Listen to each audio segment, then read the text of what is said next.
If you don't wear brown and orange, you don't matter. Let this be a reminder to you all that this organization will not tolerate failure. Well, buddy boy, I want you to get excited here. With the first pick in the 2018 NFL Draft, the Cleveland Browns select Baker Mayfield. Okay, listen up, people. I'm going to turn you clowns into a football team.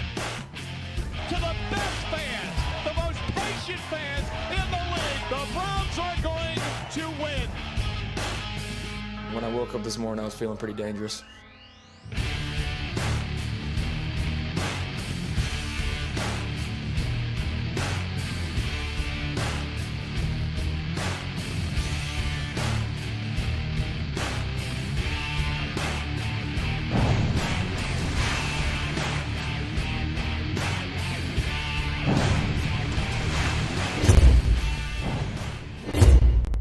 Victory Monday? Oh, Victory Monday, baby. And guess what? We got beers. Cheers. Cheers to all of you guys. Indeed. Beers and cheers. Back in the home studio. All right. I am excited for a number of reasons. A number of reasons. A number.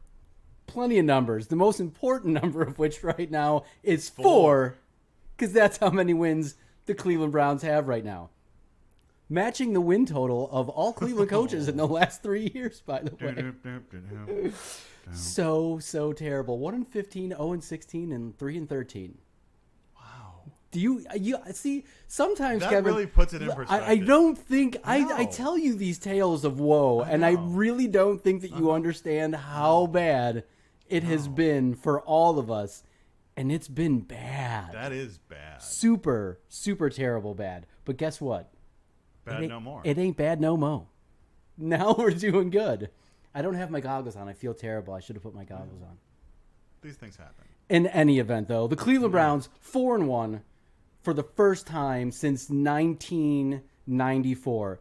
And we're going to get into that a little bit because there's actually a lot to unpack about that 1994 season. There is. There was a lot to happen. I found a lot of fun facts about the 94 season that I was previously unaware of. Okay, tell me one. No, I don't want to spoil them. I don't know if they're on your list, so I don't want to get ahead of where you might be. All right. Well, I'll say this. I almost don't want to do it because it's real jinxy, and we got some seriously scared people in Cleveland, and I don't blame them. I'm one of them. I don't know if scared's the right word. I think traumatized is what you're looking for. The last time the Cleveland Browns won a playoff game was in 1994. Okay. Now we've been to the playoffs since then. I hate throwing around the P word. The P word.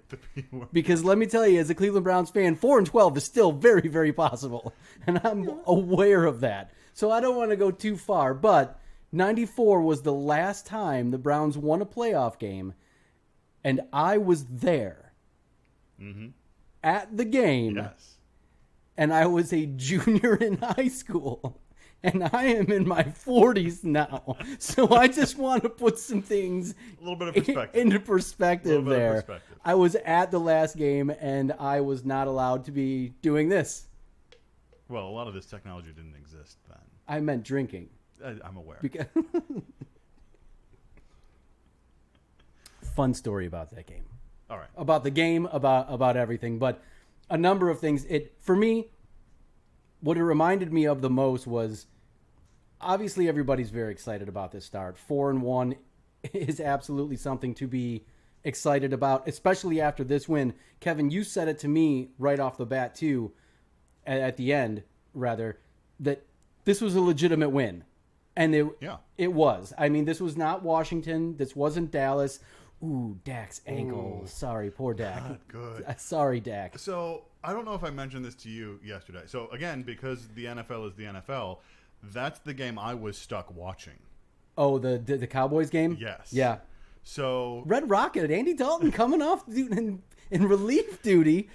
And the best part, though, was Tony Romo was on the call because that CBS thought was the best game, of course, for them. Yeah, to whatever makes perfect sense. And at first, they showed Dax down. He's kind of grabbing his calf, And Romo like is trying to be optimistic. He's like, oh, maybe it's just a bad cramp. And Right. like as he says that, they cut to the other angle that shows his foot just off. I was literally It's like, texting. Oh, that's not a cramp. I was texting with Pastor Sean about the Browns game, and he just blurts out to me, "You don't want to see Dak's ankle." So immediately, the first thing that I do is I race to the internet, and I was like, "Oh, I did not want to see Dak's ankle." I mean, felt it terrible was for him. Bad, but I've like in recent years there have been worse on-field lower leg injuries. Right.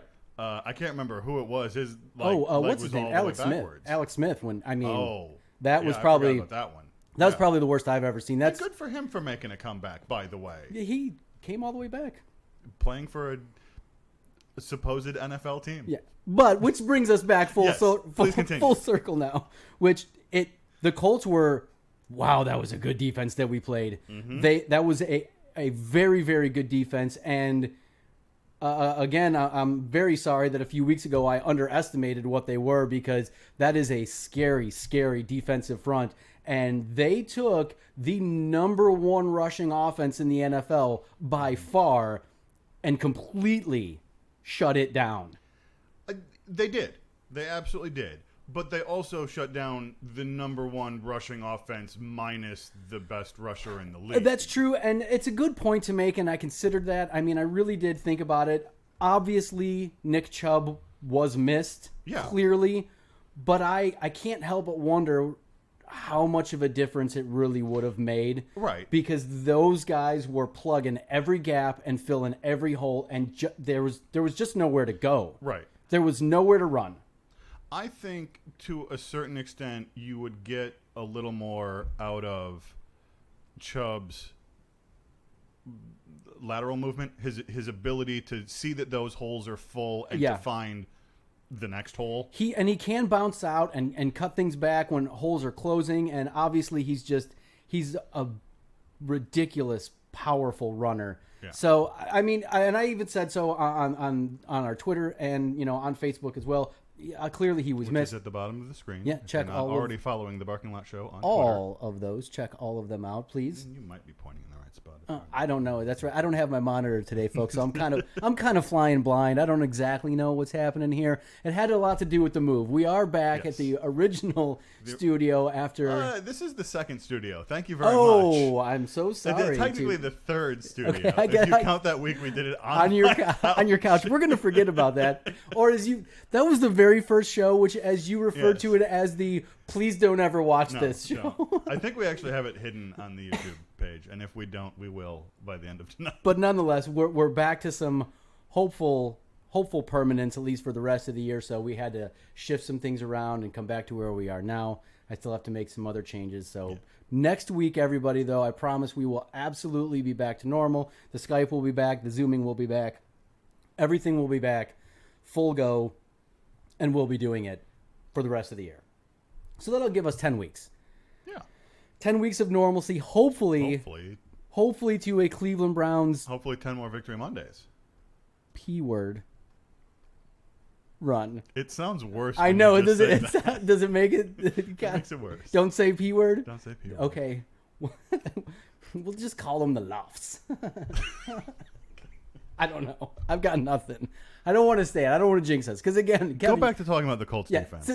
Listen, we were like 7-4 one year, and things were looking really, really good, and then we finished 7-9. So I mean, you can't. 4-12 is a thing, and I don't want to bring that heat on me because Cleveland will kill me. Oh, I'll help. Don't worry. I will add that heat. So, but no, it was great to get to this point, and again, against that good defense, against a team like the Colts, who, I mean, they played about as well as I thought they were going to play, and they shut it down. Now, for me, this is where things kind of get a little bit weird because it was what we needed was Baker Mayfield to step up and be the quarterback that we want him to be, and man, he did that for a half. Because he was having himself a game. Yeah. And then not so much. Then the number one defense in the NFL made some adjustments at halftime, and they adjusted. But you didn't, despite those changes in the second half, you didn't have the Dallas meltdown. No, we didn't. But we did have, we had some lapses there. I mean, obviously, the momentum completely shifted. And when we were feeling good, we go into the half, we've got a lead, we're feeling good about ourselves, and then the opening kickoff. I mean, how do you let that happen? You just cannot give up a touchdown like that at that because that's it. And then on the ensuing offensive possession, Baker just threw a bad ball. I'm not hiding it. Listen, I pump Baker up and I talk about good things when it comes to him and I defend him a lot, but I also get on him when he does bad. Yes. And that I have no idea. I'm hoping that a receiver ran the wrong route somewhere. Miscommunication. And there was that. Somebody, ran a hook when it was supposed to be a go or something, because I don't know where that ball was going, and it was a bad interception. And then you just kind of felt that sigh, that Cleveland feeling that we all kind of have, that here it comes. But once again, Kevin, once again, that didn't come. And we're seeing that from this team. I got wrapped up in your look there. No, we didn't see that moment, that where we wilt and we fade and we hand over what was this franchise, and the fans of the Browns have seen so many times where we have been winning a football game, we've been dominating a football game, and then you just give it to the other team. Right. And we've seen it under multiple coaches with multiple players and multiple quarters, just so many times. And so it's like we're genetically predisposed now in our minds to expect, and it's just every week we're just seeing it not happen. It's not happening. We're finding a way to do what good football teams do, which is win. Yes. Finding the way to win a game when things get challenging, when all the momentum has been taken away from you, when the way that you make your bread and butter, through the run game, when that has been completely shut off, when they make the adjustments and they stop the quarterback, we still get it done anyway. And we were faced with a lot of, I hate this word because I think it's overused so much, but we were faced with a lot of adversity in this football game. Yeah. There was a lot that happened in there. We had a lot of injuries that we had to deal with. Fortunately, nothing terribly serious, but guys coming out for plays here and there. Right, and it was just the phrase is, it's that next man up thing. But it was for the Browns. It was really, really playing out on the field. I mean, we lost our starting right guard, who has been fantastic for us all year. He goes out and he gets replaced, and the guy who came in for I can't remember offhand. He's a backup guard. Sorry, you don't have the entire roster memorized yet. But I know it's terrible. But he comes in and he did a fantastic job filling in. Didn't really miss a beat. And then same thing. Our first dairy, which I suppose we can get in there, but they're losing people. Yeah. And then same thing. Carl Joseph goes out, and then Redwine has to come in. He makes a play. Rodney Harrison Jr. makes a pick six on a terrible decision, by the way, on Phillip Rivers. Right. I don't know what just like Baker Mayfield. Where was that? I don't know what Phillip Rivers was thinking on that, because that was a terrible throw. That pass had no chance whatsoever. I mean, he threw it anyway, and I mean, the second that he threw it, I was like, oh well, that's easy six. And that's where it gets a little, as again the non-Brown experts in the room, a little confusing, because I get it. The secondary's bad, and yet they made plays, but they're bad. But here's the thing, and I'm gonna roast him here again very, very shortly, yes. Because we could go over the good, bad, and the ugly of the game here in 1 second. But Andrew Sendejo should be beaten. I mean, he should just be beaten. Sendejo him out of Cleveland. Sende him out of the city. Just get rid of him completely, because I've just never seen incredibly inept play. And Phillip Rivers knew at this point in time now, everybody's going to come at him. And it's going to be the same way next week when we face Ben Roethlisberger. I guarantee you he's going to go deep over the middle because he knows for a fact that this bum is always going to be about 5 yards away from the receiver. The interesting thing to me, again, watching the game through the lens of people on Twitter, we've been talking about this guy for a couple of weeks. Yeah. But everybody on Twitter was talking about him this week. They were just lighting him up. And I was texting a number of my friends, a number of people, from the show, and we were all saying the exact same thing. Like it's cartoonish. It is cartoonish how bad he is, where he is not, how out of position he is, how behind he constantly is. I just do not understand what they are seeing from him. And Kevin, we talked about it last week, and I said, put in Sheldrick Redwine. Yep. Put him in, and they didn't, but due to injury, they had to. Redwine had to go in. As soon as he comes into the game, he gets a pick. Like, to me, I'm thinking, like, just play this guy. There's a certain amount of beginner's luck there. I mean, maybe. I don't know. It was a good play. It was a good pick. No, it absolutely was. Bad throw by Rivers, but still, I don't know. For me, I'm done. I don't ever want to see him again. I want him gone. I want him moved from the city. His family can stay until they get a new house somewhere else. They've got nothing to do with this, but he has got to go outside of city limits at all times. Wow. He's gone. I'm sorry. It's the truth. It's atrocious play, So we're going back to the good? We'll go to the good. Bring up the graphic of the good. And, I need to even see my own graphic. Oh, my God. I know. I may, first of all, let's everybody talk about how amazing these graphics are, Kevin, because you're putting it together. I've been doing some work. I've gotten some constructive feedback about how they used to suck. Oh, so somebody said your graphics sucked? Because we can fight that was them. you. Oh, I'm sorry. I don't know. That's probably, so why don't you, listen, you run They're down the 4-1. Yeah, well, for the first time since '94. Once since '94, and the fourth consecutive week now at scoring 30 or more points, which that's a real football team stat. No, it is. That's where when I talk about that's a real win, you beat a real team. Now we're starting to talk about real football team stats. And not the garbage.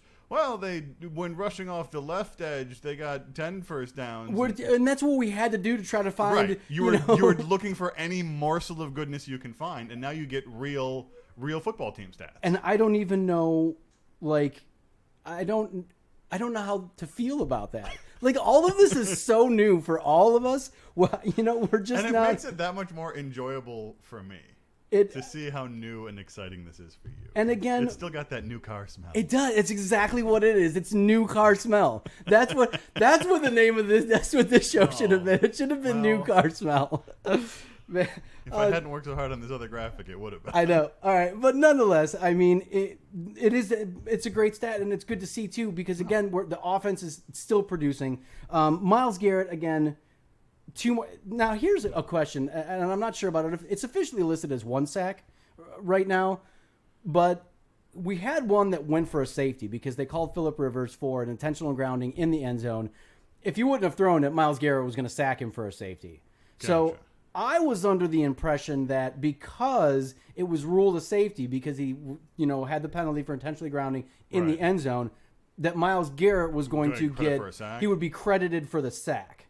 But I'm guessing that he wasn't. At least that's what I'm seeing stat-wise today. It's only Monday. I don't know if there's going to be any corrections on that. Because I would have given him 2 for the game. Right. And which leads me to a point, when we were talking a couple weeks ago about the Baltimore game, I said I need to get used to the fact that Myles Garrett is going to have 2 or 3 sacks every single game. And since I've said that, Myles Garrett has had 2 sacks every single game, and he didn't get a strip sack, but now he's the safety count. I mean, that's points. I'll take it. Yeah, he's creating points, and that was again that wound up being a huge play because that was a cushion that we needed. Absolutely, that extra 2 points. Now you take it from a 7-point lead to a 9-point lead. Now it's a 2-possession game, and that's a huge difference. Yeah, and that type of game too was very, very huge because it's close. You don't know what's happening.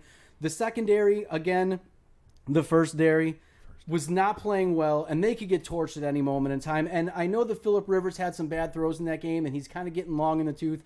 But that man, there's only been 5 people that have ever played quarterback in the NFL that have more touchdown passes than him. He's number 6 all time. He's got Hall of Fame numbers. He's probably going to be there. Oh, yeah. He can absolutely tear you apart, and that's terrifying for you.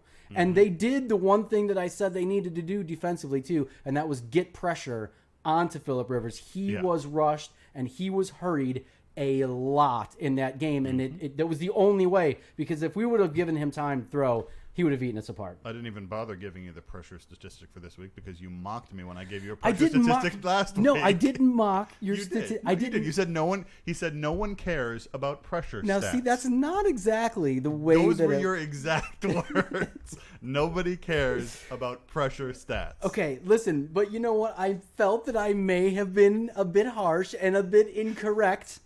So not only did we put it in the show, but I was like, I don't know if it shows a little bit of a narrative. You know how I am, man. Sometimes you got to twist my arm a little bit. Beat you over the head with a frying pan. I'm a little cocky, a little bit, little arrogant. So a lot of times I think that I'm right away when I'm not.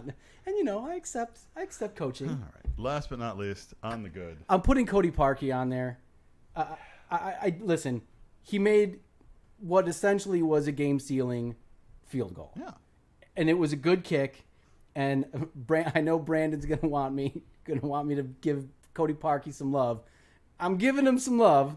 I'm telling him that thank you. We needed it. Yes, in all caps. Yeah, I'm giving it to him. Okay, but King Double doinked it in there and made a 43-yard field goal.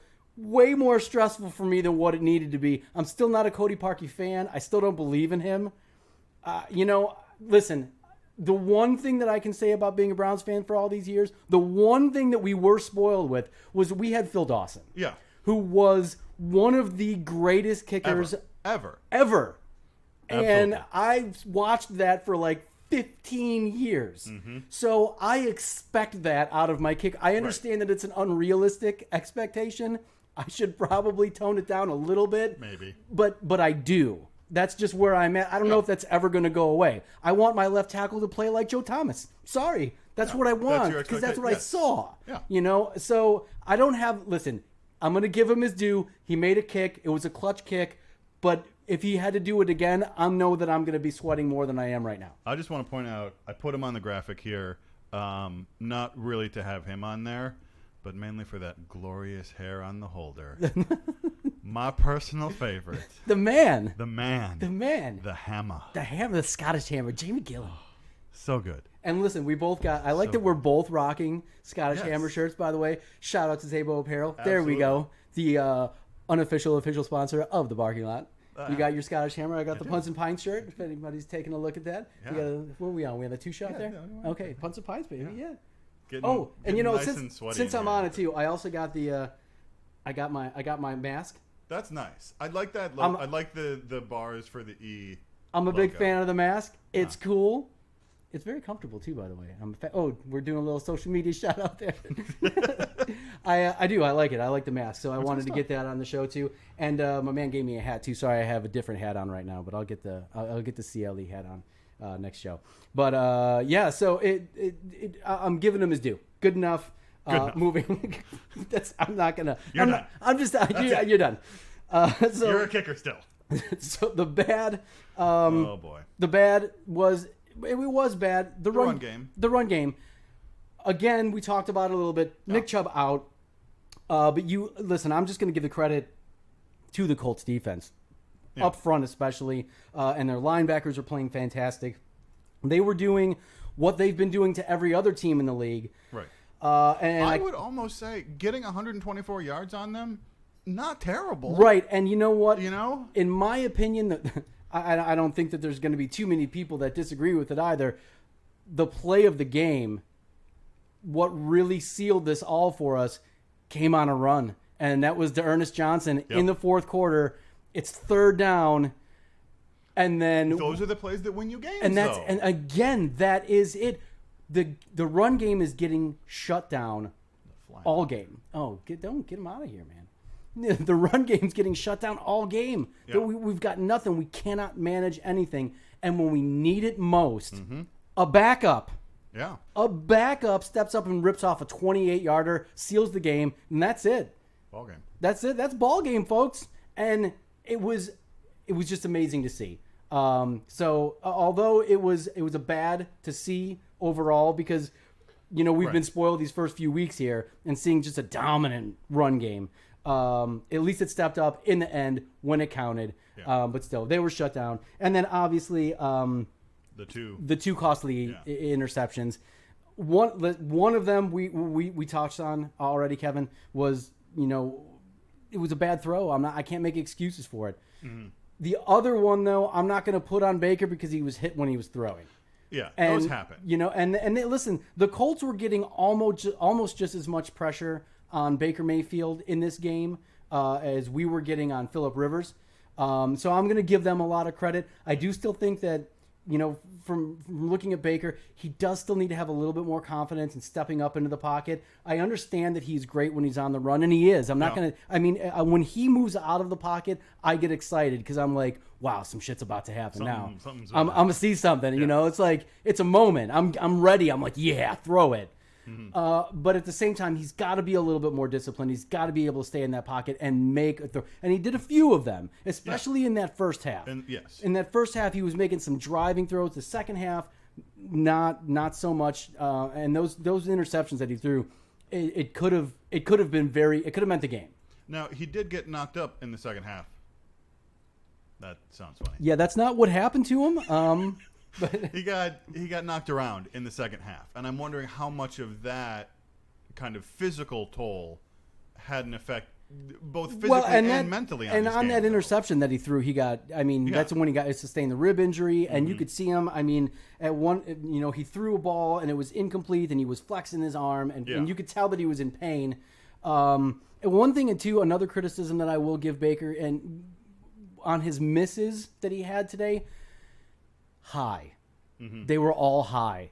And that's not good. If you're, especially as a quarterback, and that normally ends badly. It does. That's like if you're a pitcher and you're leaving everything up in the zone, those balls don't come back. When your curveballs start they go gone. They go into the cheap seats. And when you start missing your receivers high, usually that's going to the other team because the other team's going to pick up on that. Mm-hmm. One or two here and there I can see, but he had a number of misses that were there. So, and speaking of misses, you can go ahead and bring up the ugly because there's really only two on it.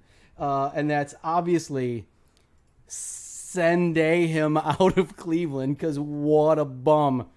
I'm in danger. It's fantastic.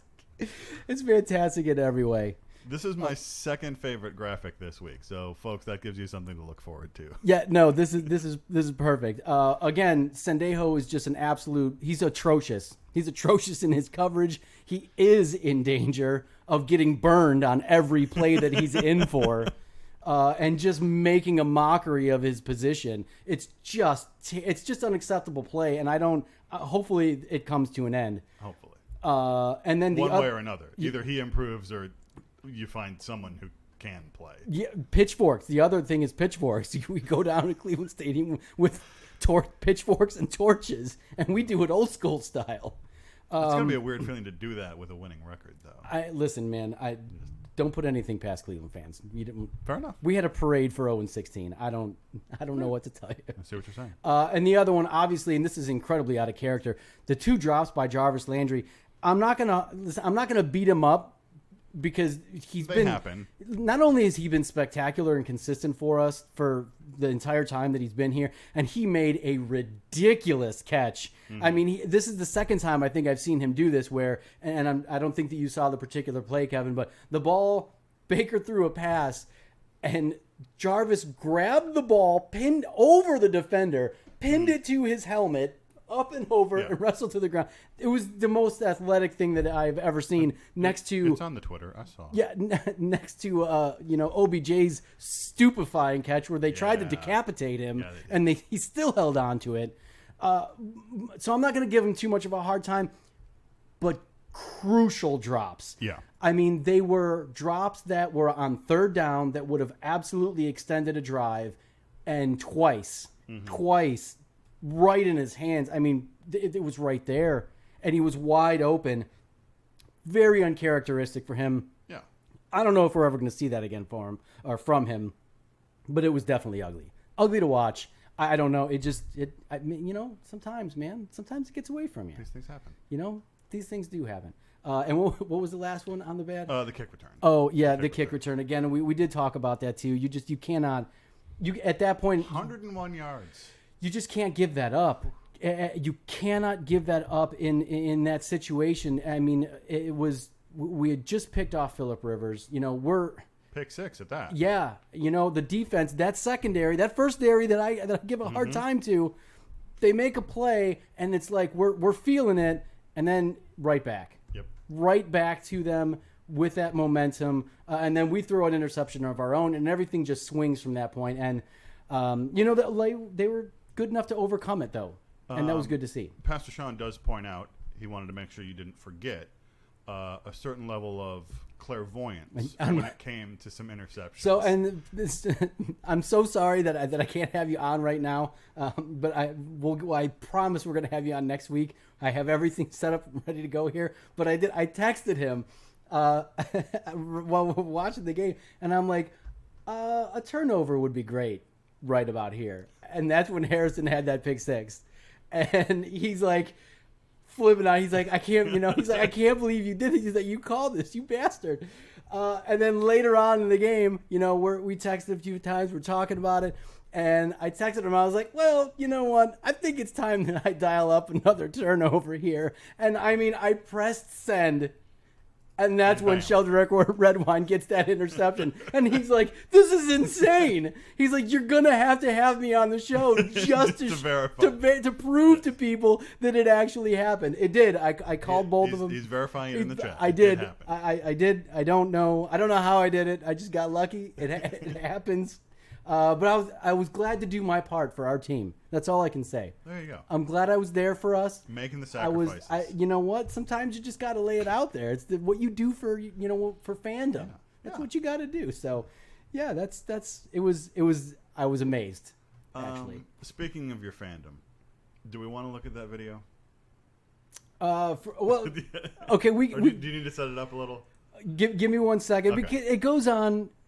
Again, because it goes back to the whole notion of 1994, and again, I talked about it. It was the last playoff game. The last year, the Browns won a playoff game, and things were really, really different then.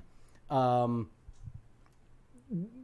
feeling of the Browns being a good football team was still there. Right. You know, we were still used to winning. 1994 wasn't too far away from the late 80s where we went to three AFC championship games. Mm-hmm. Playoffs and, AFC Central titles were kind of a normal thing. We beat the Steelers a lot. Yeah. And you did it with a couple of no-name coaches. Yeah, a couple of nobodies. Who was the Bill coach? Belichick. William Belichick. Yeah, Bill Belichick was our head coach, and Nick Saban was our defensive coordinator. Yeah.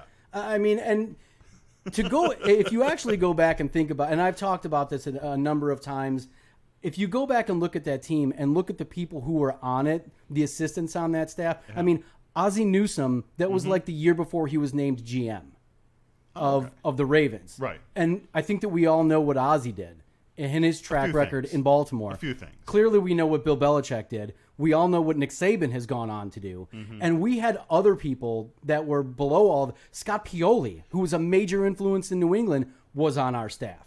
And that's really interesting to me because there's a lot of talk in the NFL about these coaching trees. Yeah. And you look at, for example, again, being the Packer fan, listen to it, you're stuck with it, sorry. Going back to Holmgren.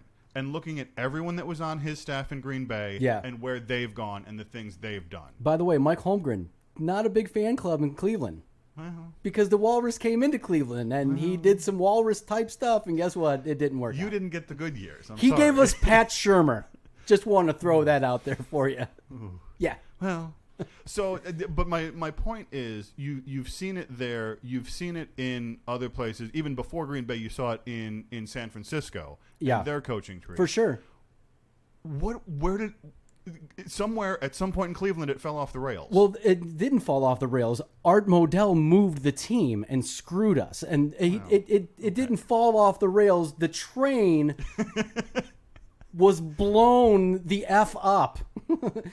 And the rails were too. Right. And it was taken to a completely different city. But you got the team back. We did, but we didn't get the Cleveland Browns. We got like the Pet Cemetery version of the Browns. Like our team died, and then we buried it in an Indian burial ground, and it came back to life as this freaking demon thing. My point is, they can't win a football game. Surely there was someone who still wanted to be a part of that in Cleveland. Well, there were a few people, I think initially that wanted to come back, and we tried to incorporate some of them, but it just wasn't the same. Do you think it more about the leadership than the team?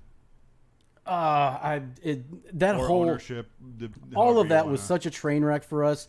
Just getting the team back was the whole thing. Yeah, I could honestly spend 3 shows just talking about what happened between the years 95 and 99, and none of it's good. I kind of forget that even happened. Yeah, no, none of us forget that it happened. Especially in all seriousness, though, when you think about it, like this is why Browns fans are also as bitter as they are, because 100%. when you see Nick Saban at the level that he's at, and you see Belichick at the level that he's at, and you see what Ozzie built in Baltimore, Ozzie built a football team in Baltimore by drafting Jonathan Ogden and Ray Lewis with Cleveland Browns picks. Mm-hmm. I mean, when there's a certain bitterness for somebody like myself, who's the age that I am. I will never ever get over that. Like, I just see a wave of dominance that should have been ours, that was stolen, and it is. I'm even more bitter about it today than I was then, because I'm really glad I brought this up. I was excited when our team came back. Right. Like when in 99, I'm like, yes, we got our team back. I had no idea in 1999 that it was going to be 20 years of misery and futility to have to suffer through just to be able to sit here and be excited over the fact that I'm 4-1 again. Right. You know what I mean? Like I never anticipated that. Obviously, if I would have, I would have been even more heartbroken than I was. But I'm more bitter now, having gone through that, than I was, and I was crushed.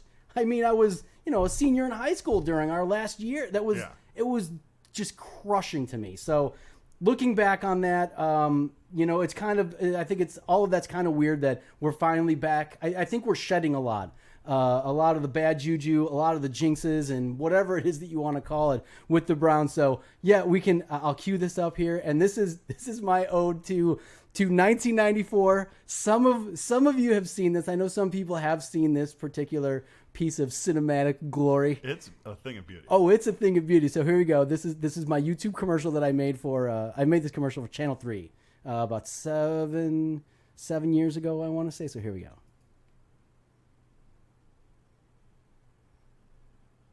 And I got no volume, huh? You got no audio on that. No audio. You're doing really That's a shame. Well, in any event, look, it's still showing. I don't care if we get sued by the NFL for that. This is me just kind of talking about that game and stuff. That was actually the game. Oh, man, this is an amazing commercial. It's great. You can't hear anything I'm saying, though. Yeah. We'll have to figure out those audio issues. One of these days, you'll learn how to work a computer. I have no idea what it is that I'm doing. Everything is plugged in correctly, I think. I mean, I don't know. I don't know. Who knows, man? I don't know what you're doing. But yeah, so that was just it. You can look it up. It's by the way, if you want to go on YouTube, it's just being a Browns fan with Mike. Which is also what we're naming this episode. Yeah, I think that it's had a whopping 94 views in the last 7 years that it's been active. So, but you can see it. But that game was. It meant a lot to me too, because I really did. My father and I, we waited outside Cleveland Stadium to get tickets. We were there all night long, and the Browns won that game against the Patriots. I just remember the feeling in the stadium. I remember Vinny Testaverde actually playing a good game. Yeah. Vinny Testaverde actually had a great game for us. We won. And the greatest thing, though, the greatest feeling I'll never forget is everyone in that stadium. That was at Old Municipal, too, which is long since gone.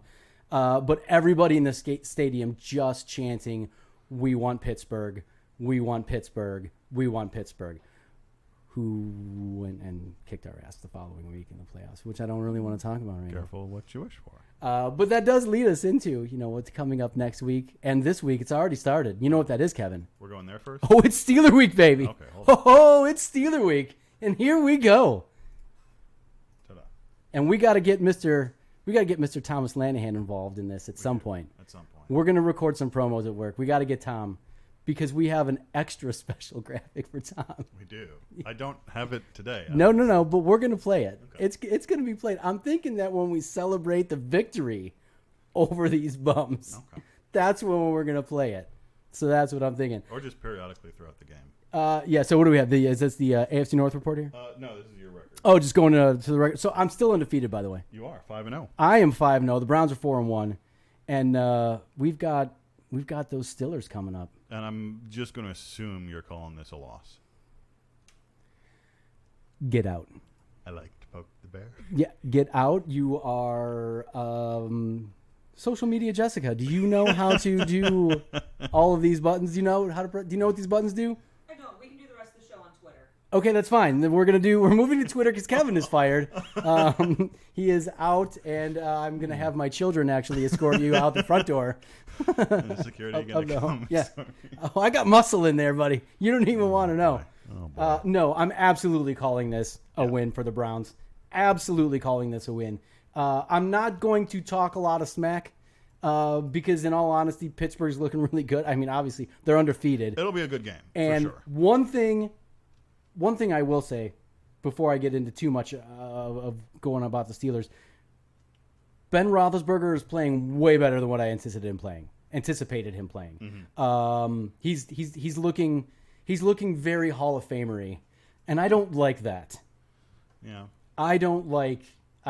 By the way, Baker Mayfield tied Ben Roethlisberger's record for victories in Cleveland Browns Stadium with the win last week.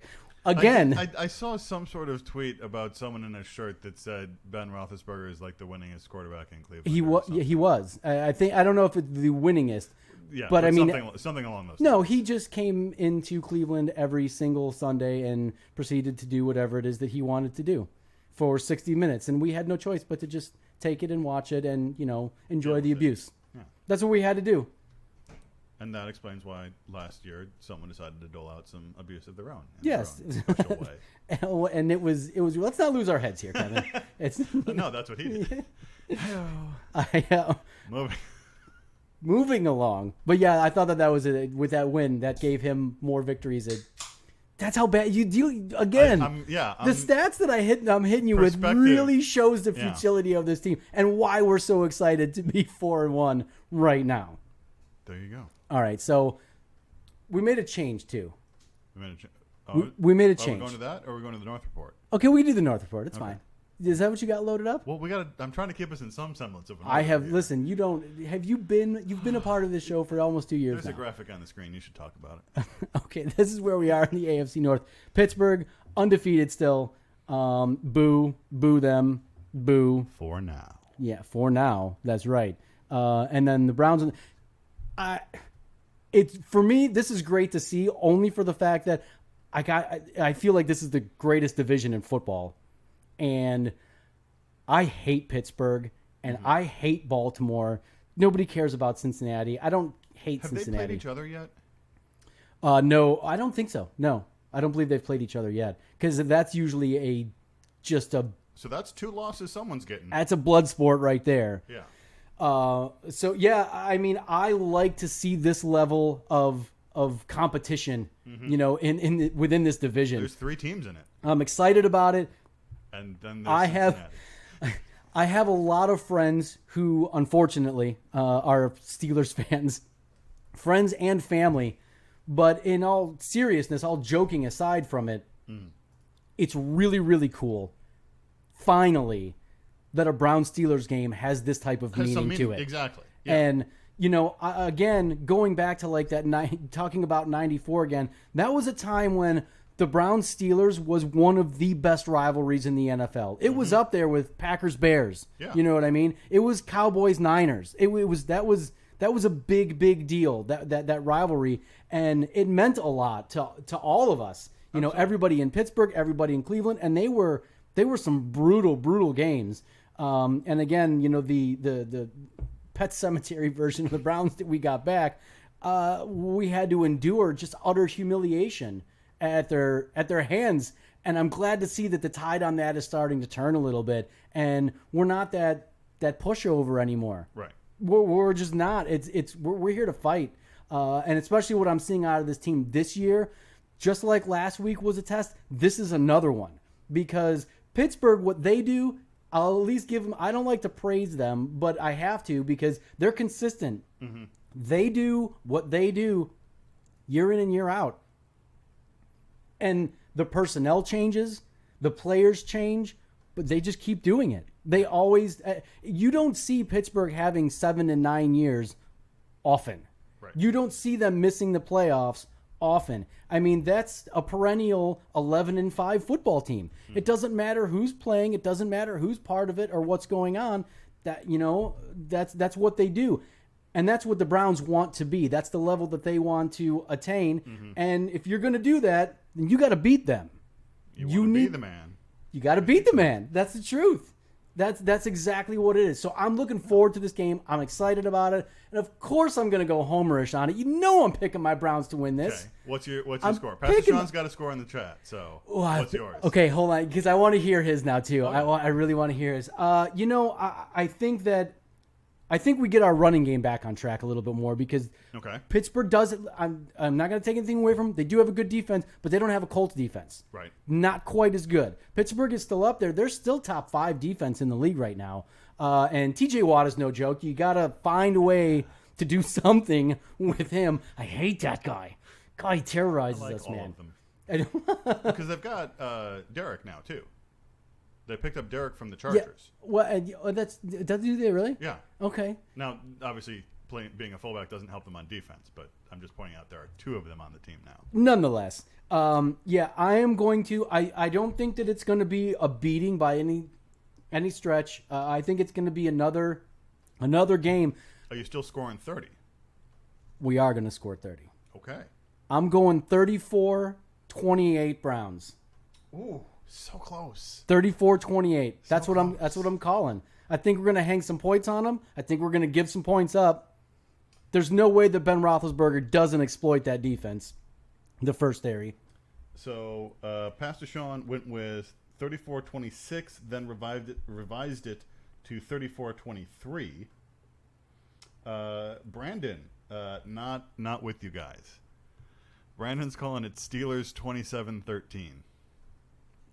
I don't like. You're just mad because I dogged on Cody Parkey, so you're going to go down that route. By the way, we had money on the game too, and I won. So, so there's money on the game. He's just bitter. He's just a bitter Billy right now. That's all that is. Sean pointing out in chat, you haven't scored 13 since week 1. Who hasn't scored 13? I'm assuming he means the Steelers when he says we. No, Sean was definitely not with the Steelers. Oh, wait. No, that's what I'm saying. He's correcting Brandon. Oh, okay. I need you to keep up. Well, Brandon's not a Steelers fan either. Chat moves very quickly. I don't know what's going on over there. Those buttons just move so fast. Sean also pointing out Brandon needs pizza with a fork. I don't know if that's true, but I think it's hilarious. No, see, that's what happens. This is what and we're going to be doing this all week. I need to do some like cut-ins, and I think we're going to do some cut-ins and promos this week. By the way, you guys have been fantastic in chat today. This is what I look forward to every week. You like the chat? What's going on in the chat? Any questions or points? Not a lot of questions. Just a lot of banter back and forth that we're enjoying. I can't see what you're doing, so you can make gestures at me all you like. Yeah, we can't see. Always here to talk to me on Twitter. Okay. Oh yeah. By the way, feel free to listen. You guys got to get involved on the Twitter feed during the game and stuff like that. Hilarious. The Twitter feed during the show is hilarious. It's absolutely fantastic. You got to check it out. And we do a lot of posting during the game as well. So it's a great spot. You guys get on the Twitter and follow this stuff because it's great, especially during the show. Brandon, it's like another show all unto itself, actually. Brandon needs you to point out how you originally lost $25. I don't want to talk to him right now. I don't want to. I'm just repeating. I'm a parrot. I'm just repeating. Yeah, what's no, in the we're chat. done. We're done talking about that. We're gonna let's bring up the. We made a change to instead of game balls and goats because I thought that was kind of lame and you thought it was kind of confusing, which I kind of agreed. And also came up with a better title. Yeah, well, we did a much better title. We did? Okay, well, it's a collaborative effort here on the parking lot, Kevin. Let's not start throwing out mine and yours and things like that. You know, that's not how we live here. This is a family, bro. Behold, we look good together. We look bad together. So here, you know what? You read it then. Come on, who are the top dogs? Come on, top dog. Well, first of all, we have to explain that it's now Top Dogs and the Doghouse. Yeah, okay. And the doghouse is fantastic. This is such a great graphic. So this week, Myles Garrett, D'Ernest Johnson, both top dogs. Both top dogs. Both of them. And Baker. Baker Mayfield. Kind of. And Baker Mayfield. First half Baker. Okay, we should have put first half Baker. Myles Garrett for doing what Myles Garrett do. Yes. D'Ernest Johnson for ripping off that 28-yard run, which effectively sealed the game. And Baker for having himself a game in the first half. In the first half. And this is where we're going to talk about this too. The doghouse. The doghouse. First of all, you see the first dairy there. That's the little welcome mat to the doghouse because that's what happens to them. They're the welcome mat. They're the welcome mat.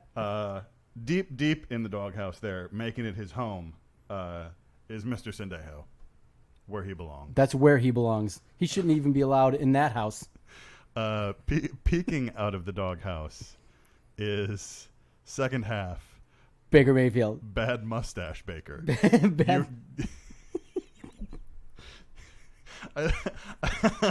Bad mustache Baker. To find that picture, I literally Googled Baker Mayfield looking stupid. So this is why I have Baker. I texted you this earlier, and you were like, "You've got Baker on both lists," and I said, "Yeah, man, I absolutely know." And this is why. And we I've never seen anything quite this absurd before. But Mayfield in the first half, he was 19 of 28, nearly 70%, for 228 yards and 2 touchdowns, no interceptions. That's a good game. That's a good game. For a rating of 116.4. Yeah. That's impressive. Then what happened? And then the second half came. And he was 2 of 9 for 19 yards, 2 interceptions for a rating of 0. And I don't know if I have ever seen that much of a disparity for a quarterback play. Now, again, what I talked about earlier was they made some adjustments. Yes. And Baker had some bad throws in there, but I had to put him on both lists because that's just I was so excited to see Baker do. And by the way, man, I texted Matthew J. and I'm like, everything you've ever said about this man is wrong. Blah, blah, blah. I mean, I was just tearing him a new ass. And then the second half? And then the second half, he just texted me. He said, "Don't ever text me again." He said, don't text me anymore. So, I mean, I had to agree with him because I jinxed. It was kind of like all my fault. I got so excited in that first half, man. It was, it was a premature celebration. You're known to be so level-headed, too. I know, that's me. a bastion of steadiness over here. But yeah, so I had to put him on both lists, and we talked about it. I don't know. You can't have that though. I was so excited for Baker in that first half, and then in the second half he had a rough go of things. Obviously, again, the Colts made changes defensively to kind of shake him up, and he was let down again. Jarvis had those 2 drops in there. The 1 interception, I'm not going to pin on him. He was hit when he threw it. One other thing that I do want to bring up, since we are, kind of talking about the doghouse, once again, Kevin, referees, and I'm not going to stop talking about this. Yeah. I am absolutely sick to my stomach at seeing Odell Beckham Jr. mauled. It's not a tug. It's not a hold. Right. It's not. I mean, there was a play where Baker threw the ball to him. The defender came over, grabbed his arm, pulled his arm down to his side, and started to tackle him before the ball even got there, and he still somehow almost caught it. It still hit him, right? But he couldn't, and there was nothing. And it was, I know that everybody saw that. I know that every ref in that game saw that. And then we had a couple of penalties on our end, defensive holding, where the tiniest little I think it was Sheldrick Redwine, it was like a nip at a jersey. A nip. Just a nip, Jessica. Just a nip. On a jersey, yes. Denzel Ward had the same thing. I mean, a tug. He just tugged it a little bit, Jess. He just tugged on it just a little bit. And he's getting flagged for that. Yeah. And it makes me irate to see this. And it wasn't, there was more. I mean, there was another time where the defender just grabbed his jersey and flat out held him and nothing. And it's happening I'm talking to it again, it's one of those things. I'm texting to everybody now during these games. I'm like, did you just see that play? Did you see how so-and-so is held? I don't know. When we talked about this last season, even, Kevin, and I think a lot of it had to do because, OBJ's got that diva type of attitude, and, that's his reputation coming in. Yeah. What has he done diva-ish for the Cleveland Browns since he's been here? Because I haven't seen a whole lot of it. Yeah. Certainly not this season. Nothing this year. I don't see any popping off. I don't see any attitude. I don't see any flamboyance. I don't see anybody doing anything that warrants any kind of negativity. In fact, he's been quiet. He plays. He blocks. He does his job. He's spectacular when you want him to be spectacular. Yep. He's low-key when you want him to be low-key. He makes the plays that you need him to make. I can't say what more you want out of a football player for him. And I don't understand why he is at whatever level he is in the league office. Because it's bullshit, to be completely honest. That's what it is. It's completely uncalled for, and it's infuriating for me to see week after week after week. And I'm sure we're going to see it again next week. I'm sure they're going to pull him. I'm sure they're going to tug on him. I'm sure you're going to see some nips. Yeah, baby. Can you guys hold it together? You can't, because you're both losing it. No, you are, and it's just going to be, it's one of those things that's going to aggravate me. I want to see a flag. I want to see a flag for it, or I'm going to start throwing my bad call brick at the TV. That's what's going to happen. Okay. Have you composed yourself now? Are you back? I'm fine. Are you sure? You're taking like a 4 issue and projecting it like at a 20. Yes. And that's where I'm. No, it's a 20. That's where you're losing me. It's a 19. They need to stop harassing this man with no recourse. I'm tired of it. That's all. Yawn. All right, I'm about done with you. Do we have anything else? Any other questions? Any follow-ups here from the chat before we ride off into the sunset here for Steeler Week? Sean is questioning our use of first dairy. He thinks there are better terms out there. He's wrong. Oh, he's clearly wrong. Yeah. He wants us to call it thirds dairy or tertiary, and that doesn't make any sense. Thirds dairy? Yeah. No. Well, the reason That's not even grammatically correct. Well, yeah, because first dairy is just so much better. It's the reason why I coined it first dairy is because we don't even get to the secondary. It's just the front. It's the front 7, the first line of defense, and then that's it. There is no secondary. So all we have on a team is a first dairy, which is our linebackers and our line. There is no secondary. They're invisible. They're ghosts. There are none more. There are none more. I don't even know what you just said. But I'm going with it. Excellent. Jessica, social media Jessica is just having a blast over here. I don't even know what's going on Twitter right now. All the good things are happening on Twitter. She said all the good things are happening on Twitter. Sean says it makes complete sense now that we've explained it. Okay, that's in all honesty, that's what I first thought. I'm like, we don't even have a secondary. We have a first dairy. And I said it out loud one day, and I don't know, I just kind of His point was first would be primary. That makes it the best. I get. Yeah, no, I see. He was looking at it from that. Yeah, I see what I absolutely see what he's saying. Yeah, no, they're so terrible. They're just absolutely terrible. Aside from Ward, who I will continue to sing his praises because again, he's showing up and he's out there on an island. And also, real quick too, speaking of that battered secondary, Greedy Williams to IR. Ooh. Greedy Williams to IR. He's going to come back, but he's going to be out for at least 3 weeks. Apparently, it's not just a deep bone bruise in the shoulder. Now there's some nerve issues, some nerve damage. Well, that's never good. So that was very, very disappointing to hear and see. You know, he didn't make it into the game again, and he's going to be out for more time. Luckily, we got those COVID rules right now, so anybody can come in and off the IR as needed. Everybody gets to play. Everybody gets to come back. They should just do that. I don't know why they. It should be the rule all the time. It really should be. Yeah. All right. Well, as we steam towards the finish line here, anything else? It is steaming. I am steaming. Okay. Well, is it a little bit warm? It's Is warm that a little bit warm? It's warm. It's fall in South Carolina. It's 90 degrees Yeah, outside. and 8,000% humidity. And we're in a Surface of closed-off mercury. room. Shooter's got a fan pointing at him, so he's doing fine. I'm on fine. this side of the table. Yeah, it's not good for you. All right. Good. All right. Well, listen. Don't forget to check us out on social media. Follow us on Twitter. Follow us on where are we at? We're on Facebook. Yes. We're on Instagram. all those things. Yeah. See, I don't. Oh, boy. I don't like the way you look. It's like I try to make you mad on Like, the purpose. links are right on the bottom of the screen, folks. Hopefully you they're can all read right down because there. Mike can't. Check all that stuff out. Follow us. Follow the Twitter feed. I can't wait for. I'm gonna as soon as this show is done and I'm done rambling, I'm gonna go check out all this and look at all of that.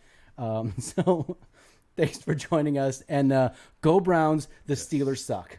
Tune in next week. There's going to be some fun had. Oh yeah. All right.